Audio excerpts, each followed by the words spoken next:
And our very special guest today, the Barefoot Renegades, specifically Wes Cook, Jason Kirkamillis, and Tyler Wilson with us today. And we're real excited to have these guys. It's a group that I have been watching for a while and wanted to give them a shot because I believe in seeing the potential in people. You know, potential is kinetic energy that's stored until utilized. And many times it takes the help of all kinds of people to get people going discipline. All questions that we're going to ask today of our special guests in the studio, the Barefoot Renegades. We're going to get a glimpse into some of their new music, so it's going to be an awesome show today. And I get excited about every show, but I was specifically excited about it. I really like these guys. And so the question comes, how did Coach find the Barefoot Renegades?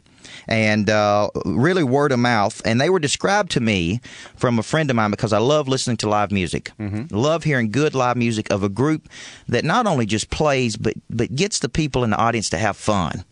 And I think this group really exemplifies that. And they were described to me as this laid-back band where the singer didn't wear any shoes, and who really know how to have fun, play great music, and make it fun for their audience. And I thought, man, I got to go check out this group. And so I began to follow these guys locally in Murfreesboro and really begin to sense that they had something unique about them. We've heard lots of bands all over the place, but there was a uniqueness about them, and I said, they know how to have fun. They're really talented, but more importantly, when I go, I have fun. You know, and so it kind of so welcome, guys. Appreciate having you today. And you guys just returned from a 3-day trip where you played in Knoxville, Tennessee, Columbia, South Carolina, Lexington, Kentucky. So first of all, we're excited that you're alive, okay? And you made it. You go anywhere, you know, you're always trying to fill out the crowd first chance you get there. You know, find out if it's going to be something where it's just going to be a laid back evening, or if they're going to be up and ready to go. And it's always a good challenge for us. You know, we've got a lot of different things that we can throw into our set to kind of see what's going to work best. Or do you want to ease into it with something slower? I mean, there's a lot of variables to it, but it's always a good time. It's always a good challenge. What happens if you get there and you got a small crowd and it's just you guys on stage and you're used to having these big crowds? And how in your mind do you make a shift? Because me, when I go speak, and it's easy for me to get fired up about a group of 1,000, 2,000 people there, right? But if I go in their group and there's 20 people there and they seem kind of like they didn't want to be there, and I mean, how do you use that? Because I've seen you play 3 or 4 or 5 hours when there was 10 people there. Well, you've got to have the attitude that you never know who's watching. There might be 100 people there. There might be 10 people there. But that 1 out of the 10 might be somebody that can help you, like you were that night, you know. Yeah. So we pride ourselves on our product, and the product's got to stay the same no matter where we're at or how many people are watching. So it's kind of it does get hard at times to keep the energy up if nobody's really into it, but you know, you got to push through it. There's going to be good days. There's going to be bad days. And you got to have fun. When did you come up with the name for Barefoot Renegades? That's something I always wanted to ask you guys. They're smiling, so this should be interesting. Good story here. Well, I've always been known for being barefoot, no matter what. Football practice, classrooms, it didn't matter. I was always barefoot. And I was driving around one day, and for some reason, I wanted to implement barefoot somehow in there, and I thought Renegade sounded cool, and I just kind of took off with it. I was like, yeah, that's kind of catchy. We'll do with that. It is catchy. It is. It's been real catchy. You get a lot of people who come up to the stage during shows and just, oh my God, they don't have shoes on. What the heck is this? So, do you get the crowd to throw their shoes at y'all at some point during the? I haven't done that yet. I think you should consider that. We had a lot of times people will get up on stage and dance with us. One of our rules is you got to take your shoes off if you're going to get up here. Great rule. Yeah. Well, let me ask you this: does it stop there? Yeah, I don't know if that's a yes. This is a family show. I hope my wife's not listening. She is listening. Trust me. So is mine. And hopefully your whole following is listening. That's You're right. You know when you're not as good as you could be, right? Yeah.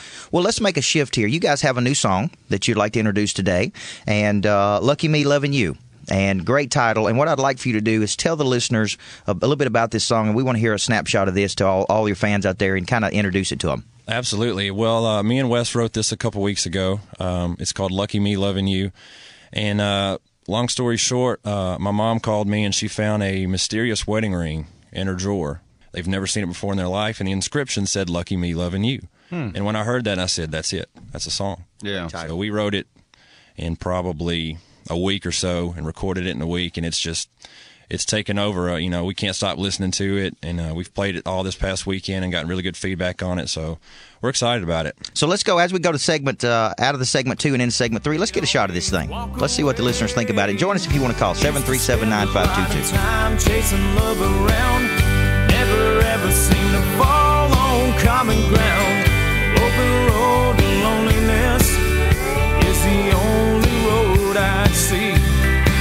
That's why my friends say that it's so crazy. I found a girl who